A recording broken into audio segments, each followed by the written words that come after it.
you ever heard of that? And it's so important to tell his story, I think, and his book is really well written and just incredible and scary to hear what happened with him. And again, it's Leaving La La Land, Escape to Reality.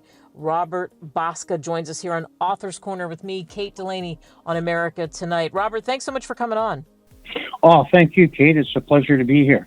So tell us about what happened to you. I sort of set that up, that you had this really rough thing happen to you all of a sudden out of the blue. What happened? Well, you're right in saying that I suffered from encephalopathy, a term that I had never even heard of until I became a patient. But I was busy working on a renovation on my condo, and all of a sudden I ended up with having seizures. And my contractor that was working with me, thank goodness, was there at the house and called 911 and ended up sending me to getting me to the hospital. Once I got to the hospital, I lost all my memory.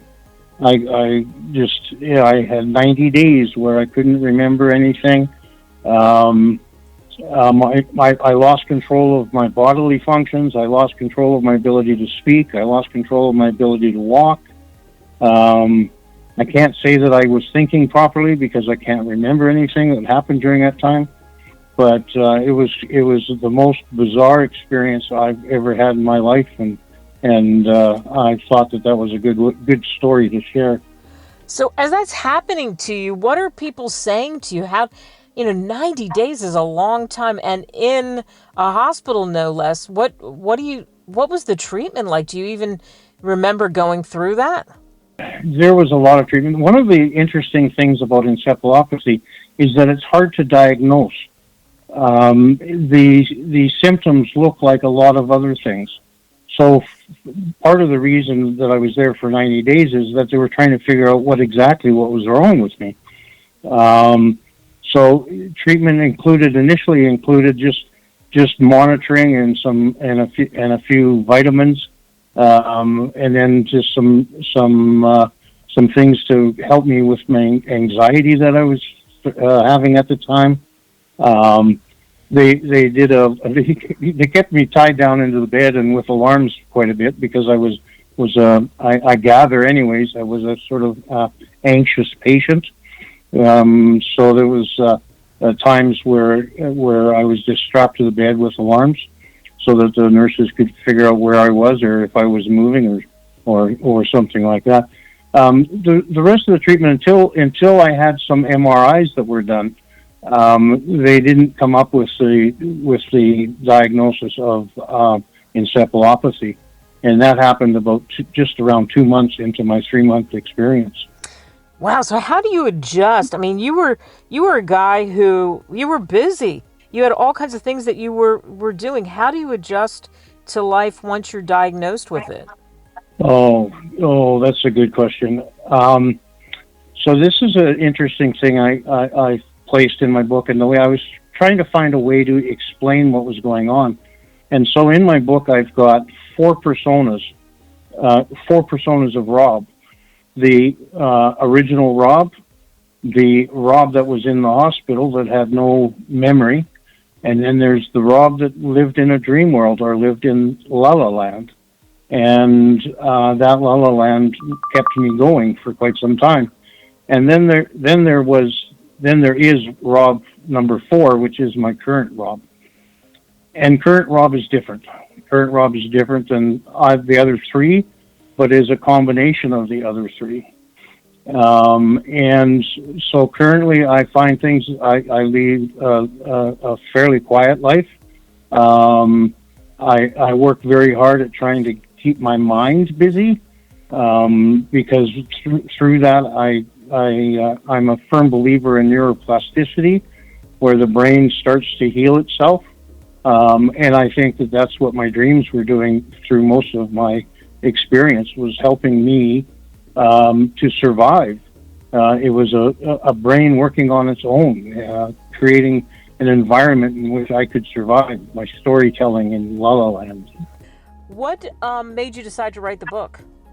Well, that's a great question, because I don't see myself as an author, and I certainly did not intend to write a book. But what happened is I got out of the hospital and I had these dreams that I could remember, and they were occupying my mind. So a friend of mine said, "Well, if you're thinking about them so much, maybe you should just write them down and get them out of your mind." And so that's what I did. And then when I finished writing down these dreams, I said to myself, well, what actually happened during those 90 days? Because I don't remember. And writing down these dreams certainly didn't help me remember anything that had happened during that period of time.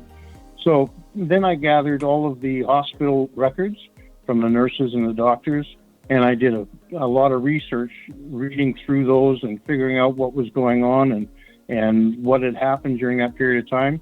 It didn't bring back any memories, but it certainly brought up this idea, well, how come the nurses were seeing some of the things that I was also dreaming about? So my conscious and my unconscious were really talking to each other.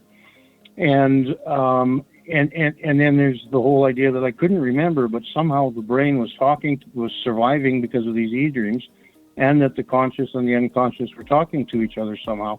And I thought, wow, there's a story here, because this is so different than anything I had heard about or experienced in my lifetime. Yeah. Did you even know anyone who had encephalopathy? Have you anyone in your family, any background? No, none whatsoever. I'd never heard of the word until, well, it was, they had diagnosed me and told me what I had, but of course I don't have memory of them doing that. So that's kind of the irony of having no memory, is that there's a lot that happened that I just don't know about. But after the hospital, when I was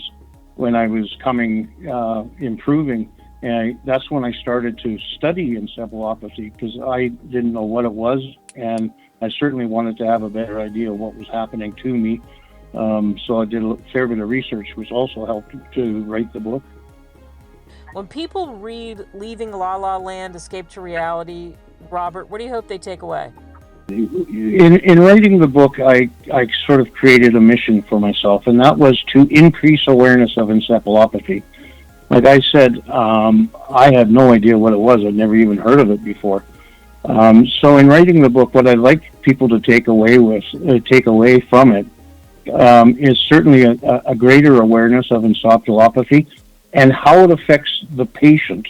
Because it's important that this is not a medical memoir in the terms of most medical memoirs where it talks about the disease. This is really from the patient's perspective of what the patient experiences as they suffer through encephalopathy. So I'd like to really create some awareness of that, because I don't think it's well understood, even in the medical field, as to what happens to the patient while they're experiencing this. Yeah. So that's the key thing. And the other key thing is that there's hope for recovery.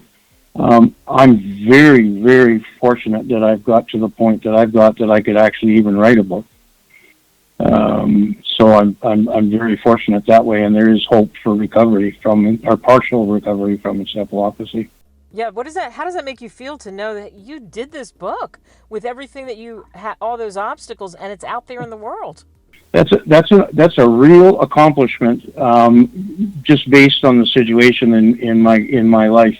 Because with encephalopathy, certainly I have cognitive challenges and I have some physical challenges, and to be able to do this, and there's a lot of people I have to thank, because they kept me on task and certainly made me, if I was going to write it, provided me with opportunities to sit down and write.